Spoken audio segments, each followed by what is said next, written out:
लोकसभा चुनाव 2024 की बात करें तो नतीजे आने के बाद में कहीं खुशी है तो कहीं गम है। दिल्ली की 7 सीटों की बात करें तो भारतीय जनता पार्टी ने जीत हासिल की है तीसरी बार, और सांसद मनोज तिवारी जी की बात करें तो प्रचंड जीत के साथ बहुमत हासिल किया है। हमारे बीच में संजीव उपाध्याय बनारसी जी हैं। संजीव जी, क्या शुभकामना, क्या बधाई देना चाहेंगे? देखिए, सबसे पहले तो आपको और पूरे इस क्षेत्र की जनता को बहुत बहुत बधाई और धन्यवाद, साधुवाद।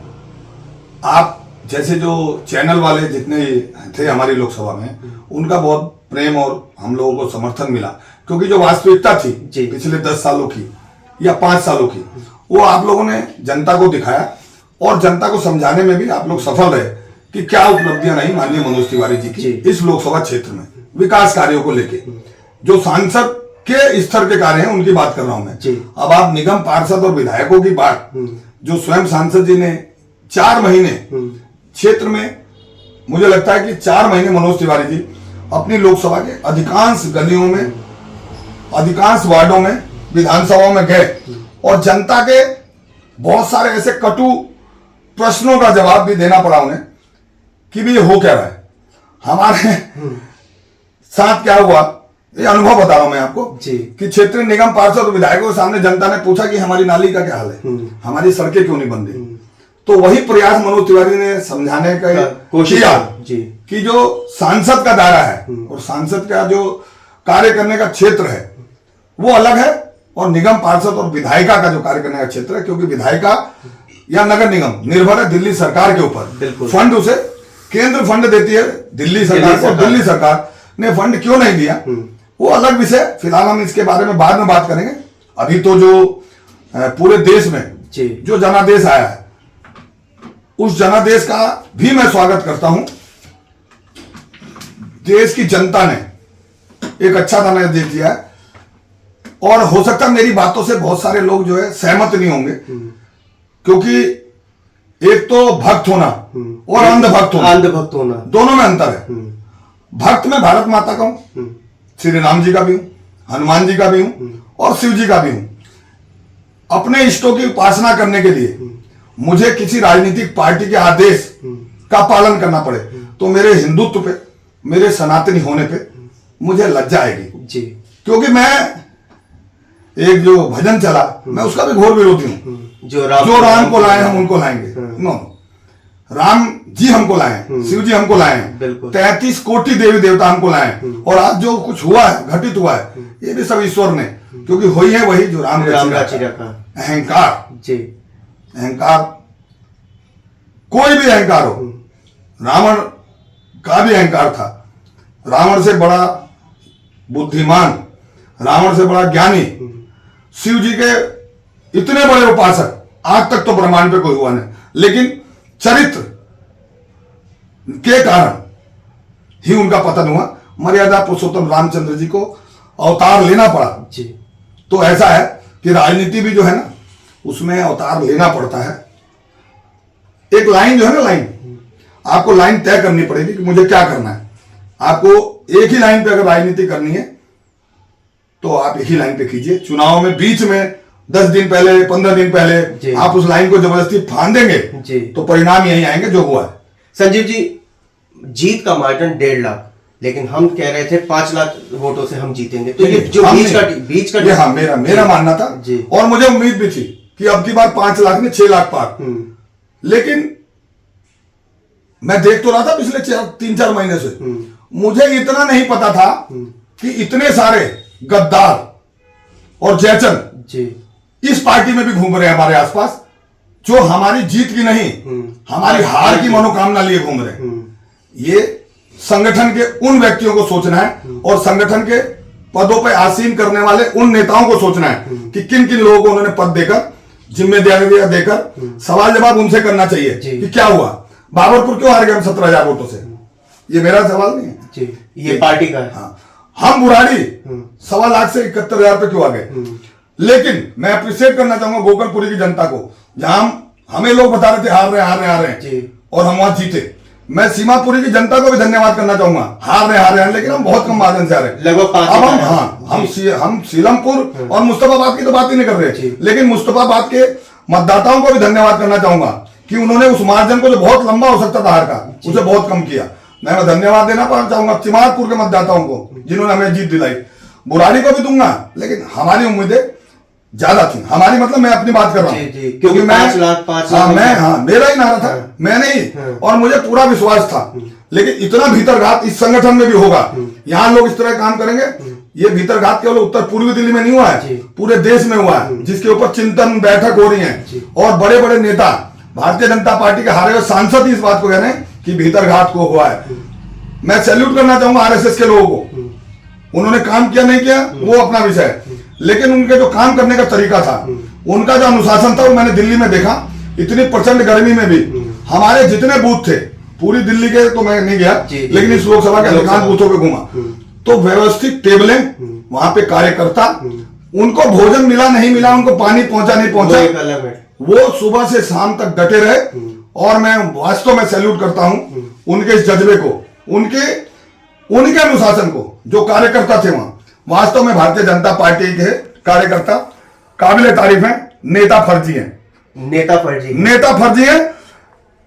फर्जी इसलिए है केवल क्लब के कपड़े पहनना, समय पे आके जो काम कर रहा है उसकी आलोचना करना, जो किसी और पार्टी का भी हो मेरे जैसा। अगर मैं डेडिकेटेड हूं मनोज तिवारी जी के लिए, मेरा समर्पण है। मनोज तिवारी जी ने मुझे नहीं कहा कि आप आके मेरे साथ काम कीजिए, मेरा अपना डेडिकेशन है 2014 से पहले कि मैं मनोज तिवारी जी के साथ हूं। अब मुझे आज लगता है, क्योंकि तीसरी बार भी सांसद मनोज तिवारी जीत गए, मुझे अपने कदम थोड़े जो है सोच समझ के आगे बढ़ाने चाहिए कि मैं क्या कर रहा हूं। आगे बढ़ाएंगे या पीछे हटेंगे? नहीं, मैंने कहा ना सोच समझ के मैं बताऊंगा, क्योंकि इतना समर्पण, समर्थन, तन मन धन सभी तरह से, और ऐसे ऐसे चिरकुट सब भोजपुरी का शब्द है, जिनका अपनी गली में कोई हैसियत नहीं है, जिनके कहने से उनके पड़ोसी ने वोट नहीं डालने का जज्बा है, डलवा सकते, वो लोग मेरे जैसे लोगों पे पूरे चुनाव में 4 महीने केवल प्रश्न चिन्ह उठाते रहे कि ये व्यक्ति क्यों। इसका जवाब जो है, देखिए, जनता ने जो है ना मन बना लिया था कि किसको वोट डालनी है। जनता स्वयं अपने घरों से निकली है, इतनी गर्मी में भी निकली है, उन्होंने तय कर लिया, उन्होंने छुट्टी का भी त्यागा, उन्होंने तय कर लिया था।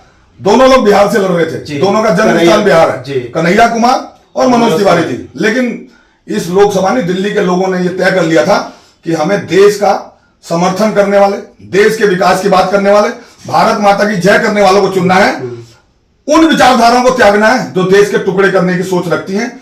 उन समर्थकों को भी तमाचा मारा जो इस हनुमान रोड पे, बाबरपुर रोड पे, 100 फुटा रोड पे और जगह जगह बैठ के मतदान वाले दिन भी ताली पीट रहे थे और कन्हैया कुमार को जीतने की मनोकामना लिए जो है बधाई दे रहे। हाँ, गलती से उन सभी को मैं ये कहना चाहूंगा, जिसके साथ रहो, अगर मर्द की औलाद हो तो जिसके साथ रहो खुल के रहो, और जिसका विरोध करना है ना खुल के करो। अपने घरों में बैठ के सेल्फी खिंचवा के बस ये मत डालो कि मैं इसके पार्टी का समर्थक हूं। अरे जो काम करना है खुल के करो।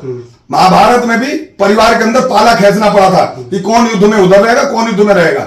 तो आप लोग कौन सी राजनीति कर रहे हो? संजीव जी, अगर हम बात करें अयोध्या की, तो अयोध्या सीट हम क्यों हार गए? राम मंदिर, ओ जय श्री राम हो, ये वही जो राम रची रखा। अयोध्या में मंदिर बन गया, बहुत अच्छी बात, स्वागत है, मंदिर बनना भी चाहिए, लेकिन ये अहंकार था, जो राम को लाए हम उनको लाएंगे। पार्टी को अहंकार था या पर्टिकुलर मोदी और जी और अमित शाह? नहीं, पार्टी के लोगों को अहंकार था भाई। यहाँ एक भजन गाना कोई कन्हैया मित्तल है जो राम को लाए। अरे भाई, आपकी मार्केटिंग चल रही है ना, 50,000 से आज आप 10 लाख रुपए ले रहे हो, लोगों से बार्गेनिंग करके 12 लाख ले रहे हो। हमारे इष्ट देवताओं का तो आलोचना मत करो। आपकी इतनी हैसियत नहीं हुई कि आप ये शब्द गाओ कि जो राम को लाए हम उनको लाएंगे। राम जी के थे, राम जी के हैं, राम जी के रहेंगे। ये हमारे दादा परदादा, हमारे पूर्वजों ने बताया, और हम भी अपने आने वाली पीढ़ी को बताएंगे कि हम सनातनी थे, हैं और रहेंगे। अयोध्या की जनता को क्या मिला? अयोध्या की जनता को आपने उजाड़ फेंका। अयोध्या में जो विकास कार्य हो रहे हैं वो कौन सी कंपनियां कर रही हैं? कहां की कंपनियां कर रही हैं? बाहर की। आप पूर्वांचल को एक राम जी का मंदिर बन गया, वो राम जी का मंदिर नहीं भी बनता तो राम जी की आस्था हमारे से कुछ छीन नहीं लेगा। लेकिन अगर आपने बनाया है, आपको साधुवाद, धन्यवाद, कोर्ट के आदेश पे बनाया, आपने बनाया, हम आपको स्वागत करते हैं। लेकिन वहां के पूर्वांचल के लोगों को क्या मिला? रोजगार के नाम पे क्या मिला? आज पूरे भारत में, पूरे विश्व में पूर्वांचल बिहार का आदमी जगह जगह अपमानित होता है। भैयन कहा जाता है, पुरबिया कहा जाता है, रिक्शे वाला कहा जाता है। इन शब्दों को सुनने के लिए हम मेहनती लोग हैं। हम देश की राजनीति में आज भी देखिए आज भी बिहार के लोगों की जरूरत पड़ी है सरकार बनाने के लिए। लेकिन संजीव जी, अगर हम बात करें तो वहां क्या टूरिज्म नहीं बढ़ा अयोध्या के अंदर? भाई साहब, टूरिज्म बढ़ा है। मेरे पास क्या है, मेरा मकान आपने छीन लिया, मुझे 20 किलोमीटर आगे जाके मकान खरीदना पड़ा, तो मेरे पे रोजगार को स्थापित है। मैं ये कल्पना करूंगा, आज बनारस है, आज बनारस में पिछले वर्ष भारत में सबसे ज्यादा पर्यटक गया, धार्मिक पर्यटक 13 करोड़ से ज्यादा। तो स्वाभाविक है, जो होटल 2,000 रुपए का मिलता था आज वो 5,000 का मिल रहा है। सोर्स बढ़े वहां के व्यक्तिगत लोग। इसी तरह से अयोध्या में आप पूर्वांचल को जब तक वहां के लोगों को रोजगार नहीं देंगे, क्यों विवश है वहां के लोग? आज देश की आजादी से लेकर आज तक देश को सबसे ज्यादा प्रधानमंत्री बिहार और पूर्वांचल ने दिए, बिल्कुल दिए। और आज हम वहां धूल फांक रहे हैं। आज भी आप हाईवे बना दीजिए, रोटी 80 करोड़ लोगों को जो राशन बांट रहे हैं, ये इस देश की बहुत बड़ी दुर्दशा है कि आज भी 10 साल बाद 80 करोड़ लोगों को राशन बांट के आप 80 करोड़ लोगों को बेरोजगार बना चुके हैं ना। इसका मतलब 80 करोड़ लोगों में से मेरे घर तो राशन नहीं आता आज तक। वो 80 करोड़ लोगों का राशन कहां जा रहा है? ये वहीं जा रहा है जो आपसे राशन ले रहे हैं, उस राशन को बेच रहे हैं और आपको एक भी वोट नहीं दे रहे हैं। रामपुर में क्या हुआ?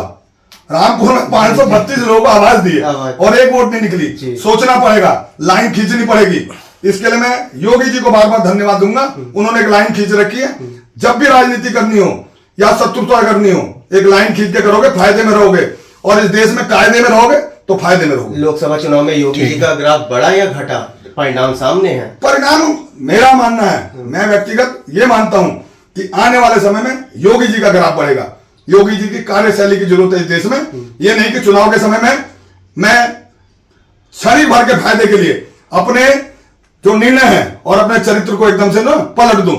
ये व्यापारी कर सकते हैं। व्यापारी और भिखारी देशभक्त नहीं होता है, जवान और किसान कभी गद्दार नहीं होता है। व्यापारी से मतलब जो भी व्यापार कर रहा है, व्यापारी का मतलब वैसे समाज से नहीं है। जो भी व्यापार कर रहा है और भीख जो भी मांग रहा है, व्यापारी और भिखारी देशभक्त नहीं हो सकते। जवान और किसान, वास्तविक जो किसान है, मैं उन किसानों की बात नहीं करूंगा जो बॉर्डर पे 20 लाख का ट्रैक्टर लाके और नशा करके जो ट्रैक्टर उड़ा रहे हैं, उनकी बात नहीं कर रहा। जो वास्तविक किसान है और जवान है, वो गद्दार नहीं हो सकता। ये मेरे पूर्वजों ने बताया और आज भी मैं उस पर कायम हूं। संजीव जी, वापसी उत्तर पूर्वी लोकसभा पे आते हैं और आपने एक नारा दिया था, जो सरकारी जमीन है वो जमीन हमारी होगी। बिल्कुल, ये मेरा नारा नहीं था, ये यहाँ के भूमाफियाओं का नारा है पिछले 50-60 सालों से।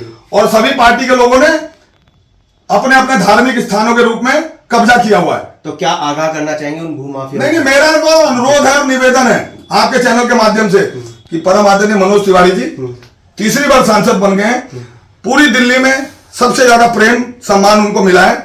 उन्होंने देश की एक ऐसी विचारधारा को शिकस्त दी है, कन्हैया कुमार को शिकस्त नहीं दी, देश के टुकड़े करने वालों को शिकस्त दी है। उनको विजय मिली है। ईश्वर उनको और आगे उस जगह पे ले जाए जिस जगह की मैं कामना करता हूं। दिल्ली के शीर्ष नेतृत्व में बैठे वो, और हमारी लोकसभा में विकास के कार्य और तभी होंगे जब ये सरकारी जमीनें जो किसी भी जाति और धर्म के व्यक्ति ने कब्जा कर रखी है, उनको अगर आप मुक्त कराएंगे ईमानदारी से, तभी हमारे क्षेत्र में विकास होगा। बच्चों को स्कूल मिलेंगे, खेलने के लिए पार्क मिलेंगे, समुदाय भवन मिलेंगे, और जो क्षेत्र में हॉस्पिटल, जो जनता से जुड़ी सुविधाएं हैं, ये भाव नहीं चलेगा कि ये मेरा है। नो, जो भी है, किसी भी जिसने सरकार जमीन कब्जा कर रखी है, सारी जमीनें मुक्त होनी चाहिए, चाहे किसी ने कर रखी है। और मैं इस आंदोलन को जरूर चलाऊंगा। मेरा सहयोग कोई करे ना करे, इस दिल्ली का एक नागरिक होने के नाते, भारत देश का एक सच्चा सिपाही, देशभक्त होने के नाते इस अभियान को मैं 5 साल चलाऊंगा, परिणाम चाहे जो मर्जी हो। जय श्री राम।